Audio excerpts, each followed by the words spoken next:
Hello, so I've just finished The Idiot. No, not that one. The Idiot is a book by a woman named Elif Batuman. I hope that I'm saying that name right. And it is, I guess, like the first thing to talk about is the title, right? Because it shares a name with a famous work of Russian literature, and the book is not like about Russian literature exactly, but it heavily features Russian literature. It features a character that thinks real hard about Russian literature, which I love, by the way.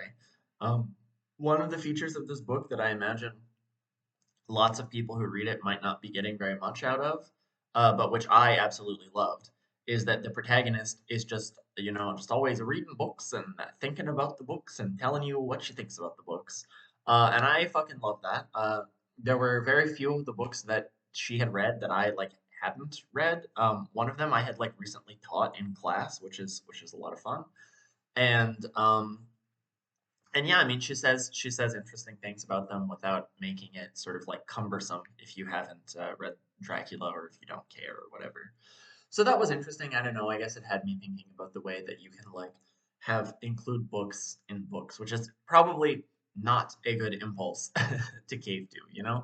I think it's annoying when other mediums do this when you have a movie that's like, "Oh, what about movie? Let's think about movie." Like, okay, I'm already watching a movie. I don't care. Um, but I don't know. I guess I like books enough that I'm willing to forgive them this sort of annoying habit. Anyway, the novel is really, really well written. I want to start with the stuff that I liked before I get to the ample problems that I had with this novel. The novel is extremely well written. It's easy to read and also interesting. Every page, every sentence, every paragraph, every page is well written and absolutely a pleasure to get through. They, however, don't really come together to do or be all that much, which I think is somewhat intentional. Like I get the feeling that that is a somewhat intentional decision, which I don't know, mixed feelings about that. It's weird because it's like I think the novel is trying to be realistic in the sense that it is portraying a life. It is portraying the development of its central character, um, and that it succeeds in that goal so much so that I essentially feel like I have received, like what I've read, is a slight narrativization of the type of shit that could actually just like happen to a person. And it's not like there's no like complete narrative arc. It's just like some stuff happens, and the book is like, isn't that some stuff that just happened? And I'm like, sure is. And I don't know. I have mixed feelings about that because on the one hand, like it's a very interesting effect to have such a pleasant and enjoyable reading experience that has, it's not even that it has no plot, right? It's not a plotless book. Like there is a plot. It's just that the plot sort of feels aimless and random and like it's not going to amount to very much. And the thing is like this isn't even a flaw per se, right? It's more of like a stylistic choice. Like it's not like the book pretends that it's going to do these other things and then it like pulls the rug out from under you. I think the book does a really good job of communicating that this is kind of a like slice of life novel. You know, it's a slice of life novel. Um, and much like the slice of life shows, much like slice of life shows, at the end of the day, it's not going to amount to very much other than like, I guess those are some things that happened. So anyway, I guess let's talk about the things that happened. This book has an issue. Okay, yeah, I'll summarize the plot a little bit. So it's about a college freshman. She goes to college. She does college stuff. She meets some new friends. She takes some classes. She reads a lot of books. She thinks about the books and the classes and the whatever. And yeah, and then she falls in love with a guy. The guy falls in love with her, I guess, sort of, but they don't really want to start like dating, and they don't have sex, which is also like a fucking awesome choice for a book. I actually love that so much. It rips so hard that there's sort of like a will they won't they sexual tension that runs throughout this whole book, and the conclusion is that they will not. They won't. It is the most. sexual romance like relationship between two characters I have seen where there's just no sex. There's no sex at any point. They don't have sex. I can't remember a time that these characters even like touch each other. It's crazy. And okay, so that I really like, but overall, the sort of romance I felt was very bad. Not bad exactly. Like it was good. Here's the problem, right? Like I feel like when you're a good writer, as Elif Batuman is, sometimes you run into this problem, right? Which is where you're writing a book, but your book suggests the possibility of another book that you could be writing instead, and that other book sounds way better and cooler than the book that you have actually written. And that is exactly, I think, where the idiot lands, right? Because she shows up to college, right? She starts reading this Russian literature and stuff. And I imagine that this is a part of the book that a lot of people are not into. I was super duper into it. Like her going to Russian class, meeting all the different Russian people, doing her little Russian exercises. I love that shit. I was like, oh man, I hope the whole book is like this. And then it wasn't.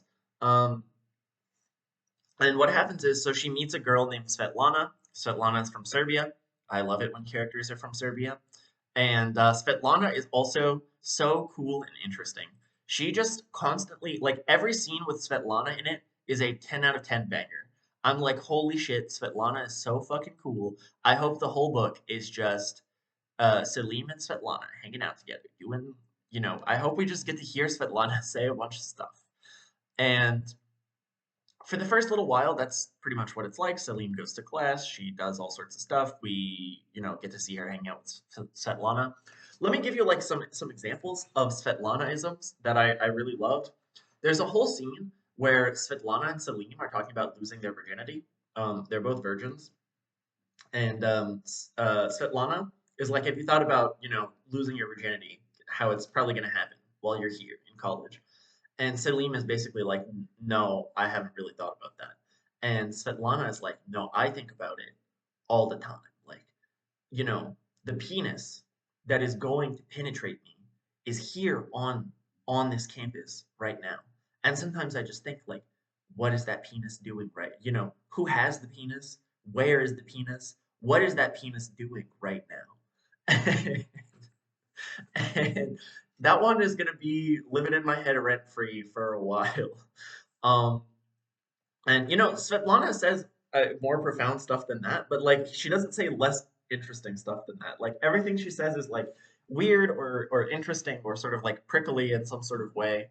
And I was just so excited. I was so fucking here for it? And then and then this sort of like minor thing takes over. It takes over the book. Uh, and that minor thing is this dude named Ivan. Celine meets a guy named Ivan in her Russian class. She starts this sort of weird kind of, it's exactly the kind of relationship that I could imagine getting into, where she starts out by sending him a very strange email, and he sends her back a very strange email, and they get into this like weird sort of language game where they're kind of intuiting and making up the rules as they go along, but where part of it is that what they're saying to each other is very difficult to understand. She says that she maybe understands 25% of what he's saying, but that 25% feels very profound. So that's the basis of the start of their relationship. And I'm like, okay, this is kind of interesting, but more Svetlana, please. And then Yvonne, like a fucking cancer upon this novel, just grows and grows and grows and becomes more a part of the plot and what Selim is thinking about. And Svetlana becomes less and less and less. And it's so sad. It's so sad and tragic. Because Ivan, he just ain't it. He's just not him.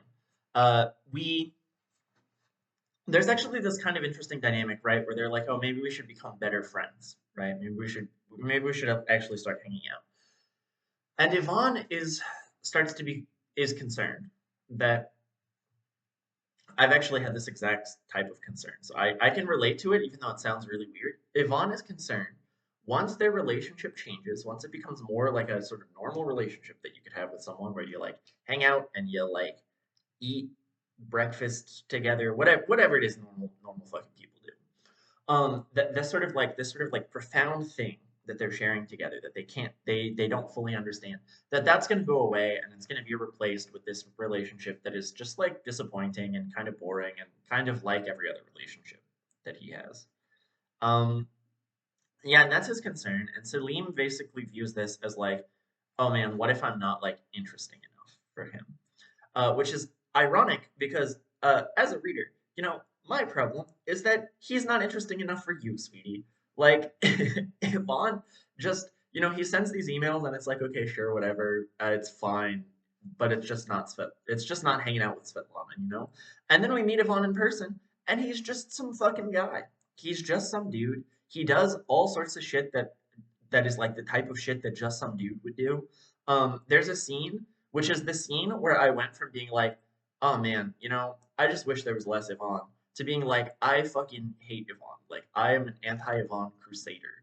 And that scene is they're in like some campus restaurant or bar or something, and he's like, let's have a beer, and she's like, I don't really drink, and he basically like pressures her into drinking a beer, and he makes this comment where he's like, well, I wouldn't want to pressure you or anything, and the narration is like he said, as if that's not what was happening right now. And I just kind of fucking viscerally connected to this, right? Just fucking viscerally connected to it because there's so many times I have seen where like basically sex ed or like campus safety or something like that, something that gets taught to like every student on campus, and they're familiar with the terms, but they don't kind of take it seriously.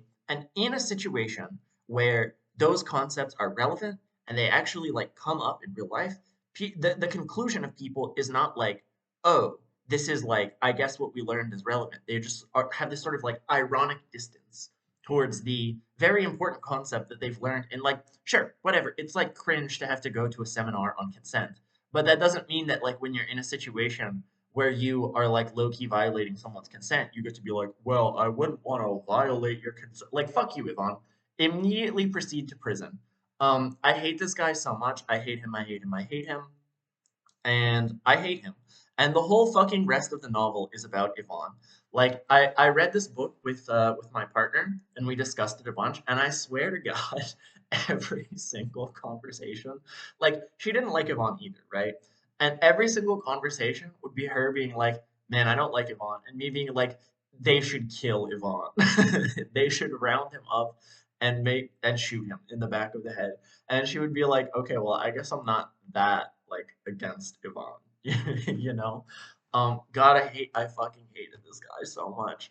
And the whole rest of the novel is gonna be like, it's not all about Yvonne. It's not completely about Yvonne. Celine does do other stuff, but she's never more than like a few pages away from talking to or thinking about or something. And I think it just like one of the conversations I had with my wife is that like clearly a part of this story is about this experience of falling in love with someone, and we've all been there, falling in love with someone, having this like really deep like crush with someone who turns out to be deeply mediocre, and that mediocrity does not undo the crush. It's just like, oh, congratulations, your heart is now like handcuffed to this fucking rock. And that's exactly what happens with Salim. Ivan doesn't redeem himself. He continues to do things that sort of suggest that he would like to assert some kind of power over her, and maybe they'll have sex at some point. But he's not like, I don't know. He's not like evil. He's not like an evil guy. Although I have to say, and maybe this is like a me thing, but I read the whole fucking novel expecting there to be some kind of like sexual violence that was coming. And I expected it to come from Yvonne. And so like, I don't know, even up until like the end of the novel, I was a little tense. I'm like, oh man, is Yvonne, he's been indicating many times that he's willing to, walk up to the line and sort of wiggle his toes across it. Is he finally going to just definitively like step across that line? And fortunately, he doesn't. But it just made me uncomfortable the whole way through. I'm like, this guy has demonstrated in small, sort of like grossly flirtatious ways that he does not care about Salim's boundaries. Is he going to, you know, I feel like he's made me a promise here through those sort of flirtatious, like, oh, I don't care about your boundaries.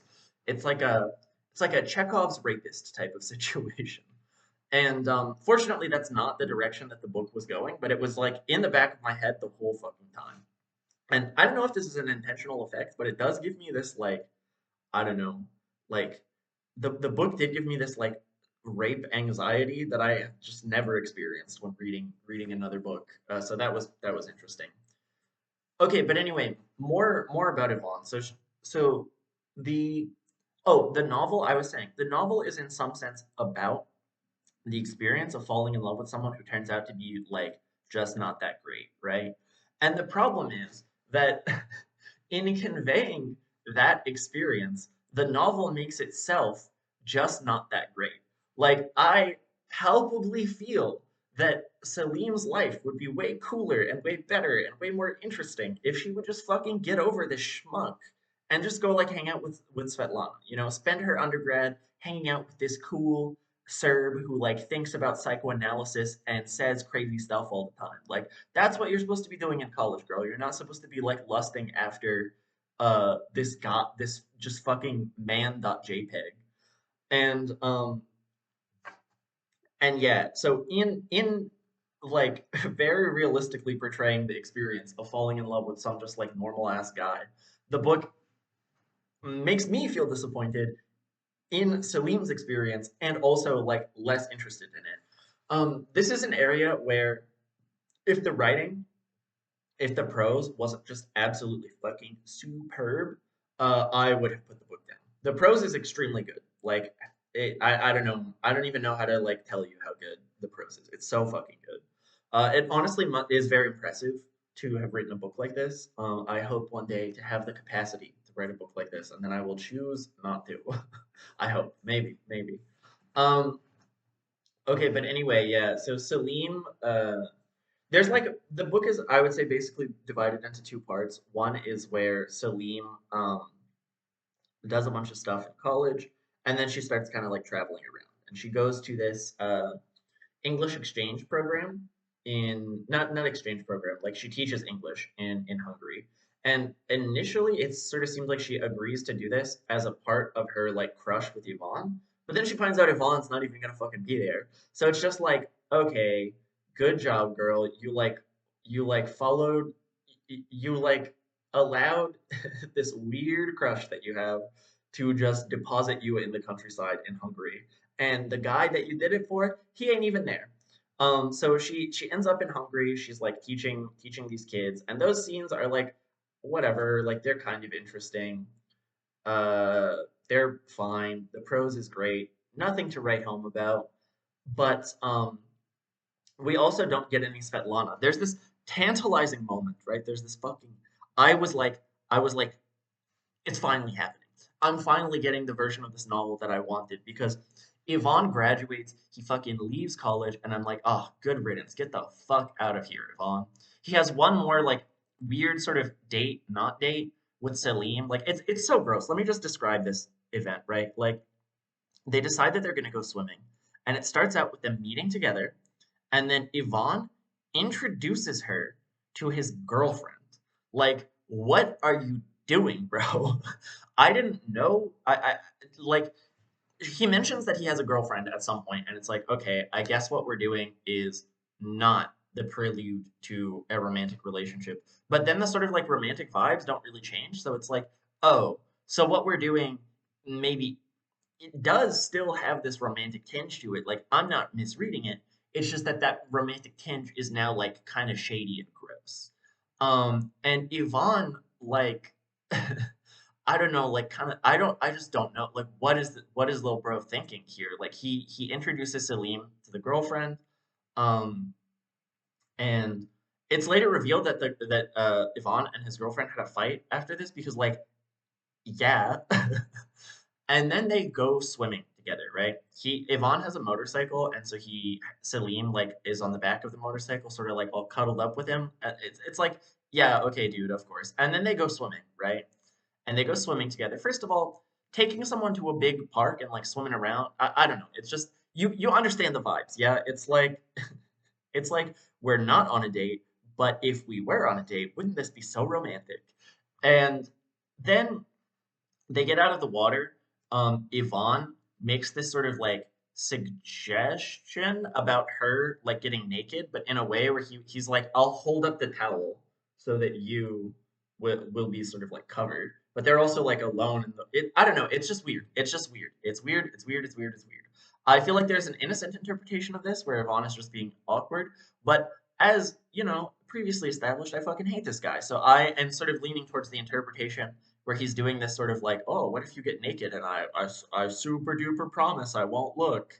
And so this is more like, I don't know, more evidence for me in the Yvonne as a scumbag column. Okay, anyway, that's what I hoped was the last time they hang out together and talk. Turns out it's not, because life is hard sometimes. Anyway, Yvonne graduates, he leaves, and I'm like, good fucking riddance. Salim goes to Paris with Svetlana, and I'm like, oh my god, finally, finally, finally. Yvonne's gone. We've still got like a third of this book left. Like, let's fucking go. We're actually finally gonna get, the Svetlana chapters. Like, it's all Svetlana from here on out. And then we get maybe like one solid hour of reading where it's like there's Svetlana. Like, oh God, fuck. I just hate it because it's like, okay, Ivan leaves, he graduates, end of part one. I'm like, oh my God, there's a whole second part and there's no more Ivan. Oh my God. And we get to part two and it's like they're in the airport. Svetlana and Selim are there. They're talking. Svetlana's like, "Oh, these are my friends. Let me introduce you." The friends are a little bit weird. I'm like, "Hell yeah, I'm on the Svetlana train, baby. Let's fucking go." And then Celine is like talking about how every guy she sees, she's like, "Is that Yvonne?" And I'm like, "Okay, great." She's still thinking about Yvonne. I guess that makes sense. But hang out with Svetlana for a few hours. She'll get you right through that. Go to Paris, you'll be fine. Um, and then one of the guys that she sees that she's like, "Is that Yvonne?" It turns out to actually be Yvonne. And it's like, you know, why is this mediocre guy haunting this fucking book? Why can't we just, why are you ruining the gal pal vacation? What are we fucking doing, man? And Yvonne is there. We continue talking to and thinking about Yvonne, literally while Svetlana is like right there. Like you would just have a better alternative. Fortunately, Yvonne doesn't like hang out with them in Paris or anything. So they get their little Paris vacation, and it feels like a vacation for me as well because there's no Yvonne, because there's no goddamn Yvonne. They hang out together. Svetlana says more absolutely fucking amazing stuff. There's the tiniest little hint. I feel like this is a very like I don't know, this novel. I feel like it shares my pessimism about Yvonne. I feel like this is sort of a hetero pessimist novel. My wife told me she read a little bit about the author, and she told me that the author, at a relatively old age, decided she is bisexual, and she decided she is not going to date men anymore. And I feel like this novel justifies that decision. It's like a manifesto on like men. No, thank you. And there's this tiniest, I'm really glad she told me that because there's this scene that has this sort of like tiniest little twinge of bisexuality in it that I feel like I wouldn't have noticed if I hadn't known that. Um, Svetlana and Salim go to a gay pride parade, and as soon as the gay pride parade is mentioned, I'm like, yes, please, please, please, please, please. Whether it's like platonic, romantic, whatever, I don't fucking care. Fall out of in love with Yvonne and fall in love with Svetlana, okay? And they go to this gay pride parade and they just sort of mill about for a while, and it's kind of awkward. Uh, and then they're like holding hands as well. And Svetlana says, "Well, I guess we should go. Like, there's no point in me sort of like flaunting pride for a homosexuality that I like don't even have." And Selim is just feels a little bit miffed by that, and I'm like, oh man, I didn't even know that there was like the possibility that I didn't even know was there is being quashed, and I'm so fucking sad. And then she leaves Paris. She goes to fucking Hungary, and we never see Svetlana again. Like, I want a sequel. I want a sequel that's like the Svetlana story. I want the fucking Svetlana show. Like, why are we? I just, I guess novelists just have to write the novel that's in their heart, and what was in Elif Batuman's heart was a deeply mediocre guy named Ivan. And why couldn't like a cool Serbian lady have been in her heart? Anyway, we never see Svetlana again. I'm very sad. They go to. I realize I'm like recapping the whole plot. Like the book is quite enjoyable to talk about. I would say like it's pretty enjoyable to read, but these frustrations, like if I had been reading the book alone, I probably would have put it down. But these frustrations were made like way, I guess, easier to deal with by the fact that I had someone I could just sort of complain to. So she goes to Hungary, and those sections aren't really very interesting, so I feel like I'm gonna skip them. And there's also not really like a huge conclusion to the book. She just sort of stops seeing Yvonne and feels bad, and then it's like, congratulations, we've reached the end of the book. It's over. The character is Turkish American, so her travel plans are Paris, and then a month in Hungary to teach English, and then she goes to Turkey. And it was in the Turkey section that I noticed something that like I don't know, it kind of bothers me, but I'm not even sure that it's really a flaw with the novel, which is that the novel is very cosmopolitan. I didn't notice until the end, but a single um there's not a single like person. I don't know what to the like politically correct term is, but there's not like a single person like me. There's not like an American who doesn't have some sort of like foreign ancestry that is important to them, right? The most American character is Salim herself, who grew up in the United States, but her parents are Turkish immigrants. And other than that, like everyone else is like a recent immigrant or something like that, or just like straight up a person from a different country. And then there's, I guess, the professors whose backgrounds are not really talked about. But it's a very cosmopolitan novel, and Salim, as our sort of viewpoint character, I feel like kind of frames that cosmopolitanism in a way that is very American. You know, it's a cosmopolitanism, but it's a cosmopolitanism that has its feet firmly planted in New York, baby.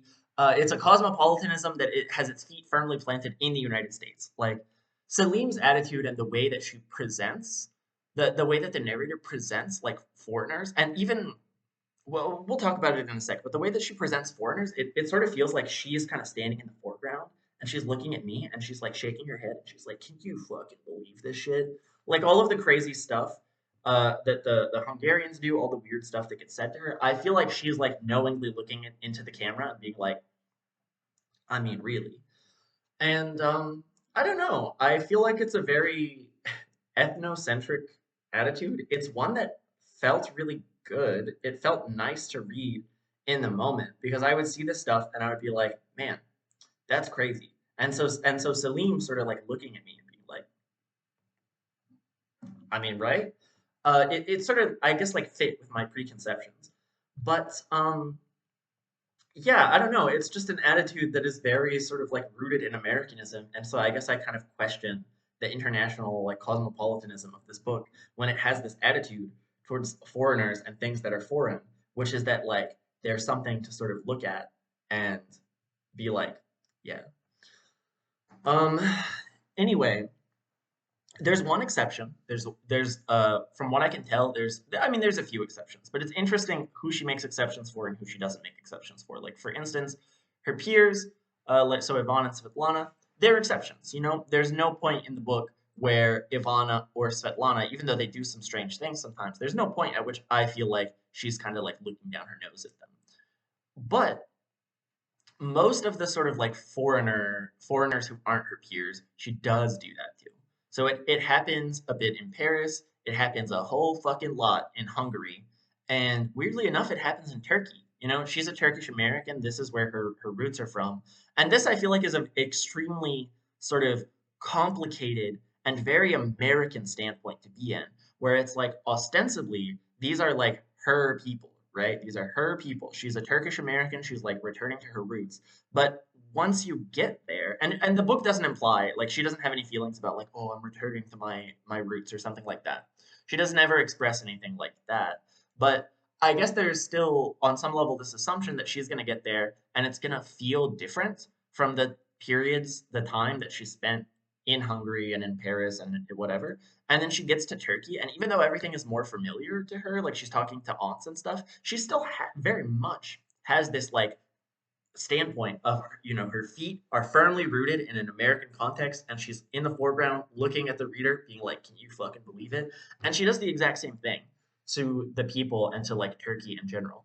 The one person that she makes an exception for is her mom, which I think is really interesting because her mom is not portrayed as being like her mom is very clearly like a Turkish person. Like she's rooted in Turkish culture, but her mom is often portrayed as like the one reasonable one. So I'll give you an example. Uh, Salim and her mom swim around in a river, and while they're swimming around, they see some shit. They see some poop. And then they get out of the river and they're talking to Salim's aunts, and the aunts keep trying to like disprove what has happened on theoretical grounds. They're like, oh, it couldn't have been shit because, there wouldn't, it would have broken off into pieces by this point. And it's just like it's a moment. It's one of many, many moments where I feel like Salim is like in the foreground, looking at the reader, being like, can you fucking believe this shit? And the mom is never portrayed that way at all, right? The mom is sort of a part of the sort of like everyman perspective that the novel has. I think this ties into another thing about Celine that I found really interesting, which is that she's kind of a I almost want to compare her to like a silent protagonist in a video game, in that she doesn't say very much. She doesn't say very much. She expresses herself relatively little compared to characters like Yvonne and Svetlana,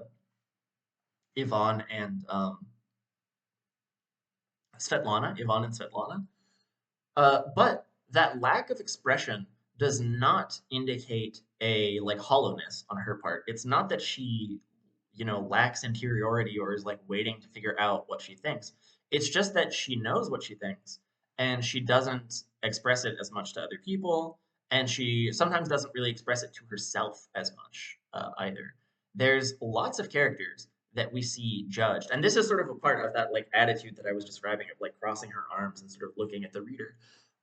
There's lots of moments where she's fucking judging someone and she doesn't even say that she's judging them, right? You get through the texture of the writing that this person is being judged by Selim, but Selim never says, like, isn't this person a fucking idiot?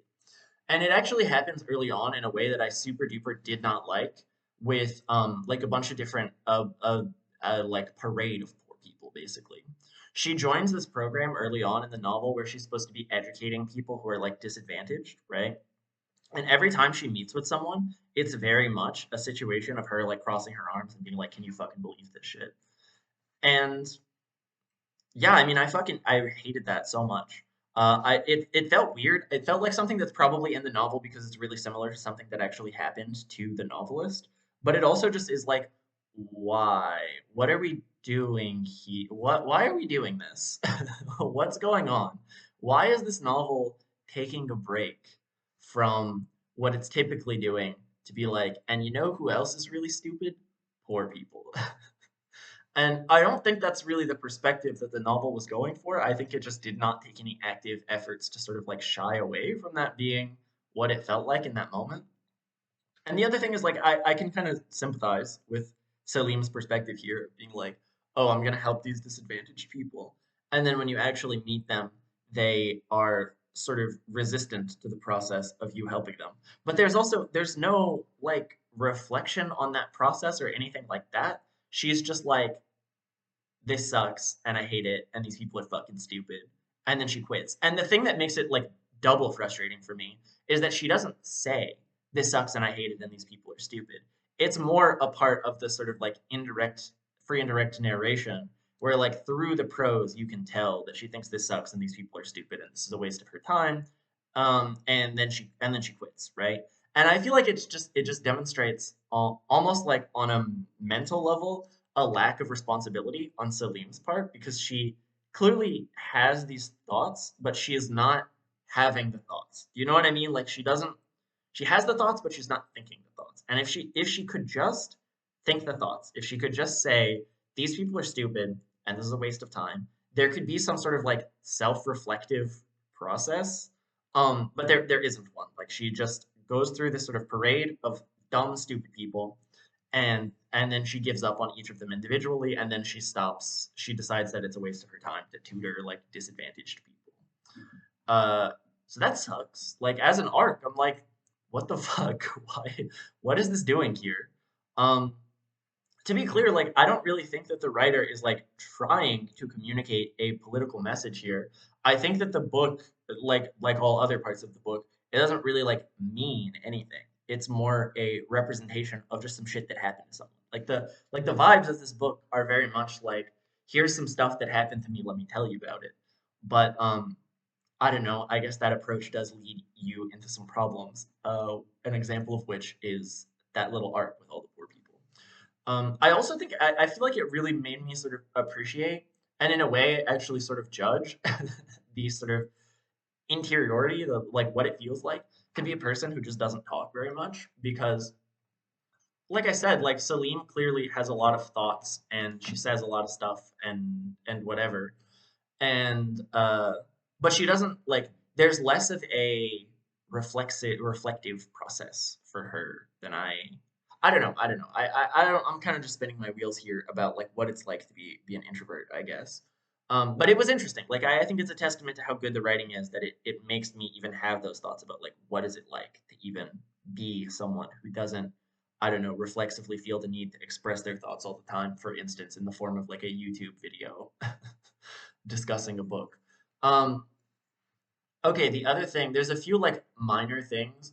The book has this sort of sensitivity that comes out in the second part to the way in which non-native speakers will sometimes express things in English in a way that is like more lucid and more interesting and just like better than something a native speaker would ever say.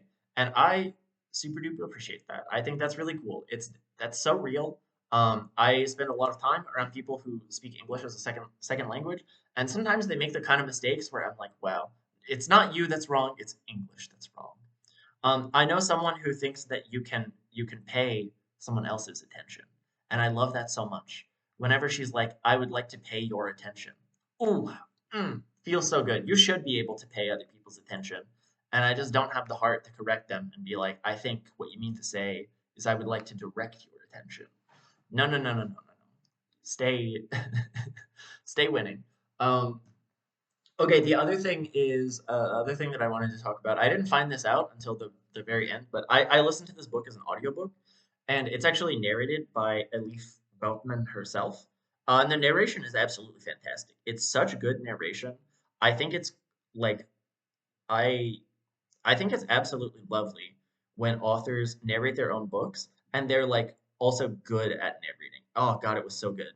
It's one of those books where I would almost suggest, like, unless you have like a really, really strong aversion to audiobooks, you should preferentially listen to the audiobook on this one because it's really good. And it's also really expressive. Like another thing that I've realized is that the the process of narrating a book involves some amount of interpretation into like in like how you read the lines. And when it's the author themselves that's reading the book, they can really lean into that because it's their own work. They can interpret it like they are the author. And so the types of voices that she uses for certain lines are like very expressive. It's clearly like an interpretation of the text, but she's allowed to do that because she's the author, you know? Whereas a performer who did not actually write the book that they are performing, I feel like wouldn't go ham with it in the same way. So anyway, the audiobook's really good. And lastly, before I go, I wanted to just share some of the types of like things that get said in this book. God, there's like so many of them that sort of like flutter through my brain. The one that I remember right now is that goes to she goes to Paris, right? And she's like hanging out with people, she's walking around, and they stop at a park and they're just like looking at some ducks in the park. And she says that she was suddenly struck by the fact that you can go, you know, all the way around the world. You can take a plane ride across the world and still just end up standing there looking at some ducks. Amazing line, amazing observation. If that kind of observation appeals to you, you should definitely read this book, despite my ample issues with it. Another area is that the writer wants to be a writer, which normally I'm so annoyed with. Normally I'm so fucking annoyed when there's a book and it's like, oh, the character, what do they want to do? They want to be a writer. Wow, amazing. Um, And I feel like when you make that decision, I feel like it puts a lot of pressure on your book to be really fucking good. Like if you write a book where the main character is a writer, it just I'm already fucking rolling my eyes out of my goddamn head thinking about your writer ass character. It's so common, and I feel like it makes it so that like your character has to be amazing. Like I have to really enjoy the fact that they want to be a writer. And this book, The Idiot, is one of the only novels I can think of that I've read recently that passes that test. You know, like I before I read The End of the Story, which also has a writer main character, and it just like I don't know, it just pisses me off all the time. But here, the things that Salim says and thinks are exactly the type of things where I'm like, she needs to be yes, yes, girl, do it, follow your dreams, become a writer. Um, things like you can go halfway around the world and still end up looking at some ducks. Another one that I really just want to share because it was just lovely is that she ends up in a later in the book she ends up in a Hungarian house, right? She's staying with some Hungarians. She has like a homestay. And the Hungarians are like, "Oh, we have a guest bedroom, but there's a ferret in that bedroom. So I mean, we can move the ferret if you want. But but it's in there. It's not going to like hurt you or anything." And she says, "It occurred to me that if I wanted to be a writer, something like it occurred to me if I wanted to be a writer, I needed to be the type of person who says yes to the ferret."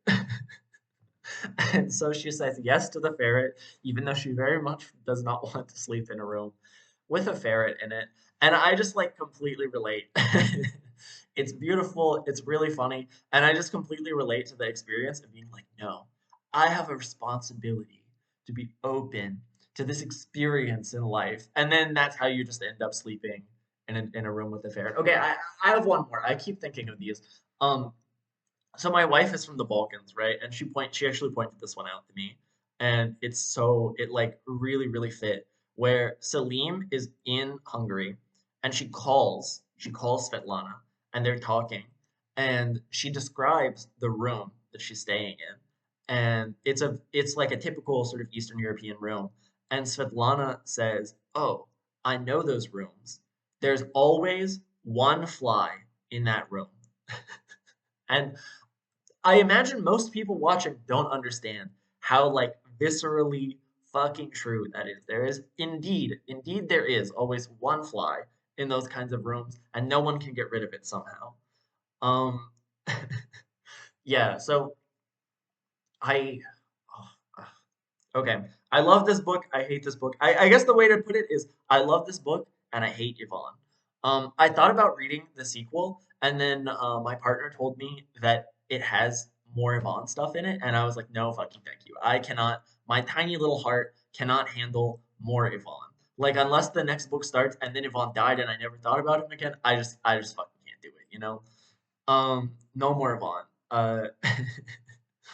Okay, anyway, yeah, that's it. This book it's great, it's horrible, whatever. I really have a hard time holistically assessing the book. It's really great and it's really terrible. If you like kind of like small writerly observations, but done well, not done in a sort of like annoying way, but actually done well, then you'll love this book. If you like plot and men that aren't terrible, you probably will not want to read this one. Okay, that's it for me. Bye bye.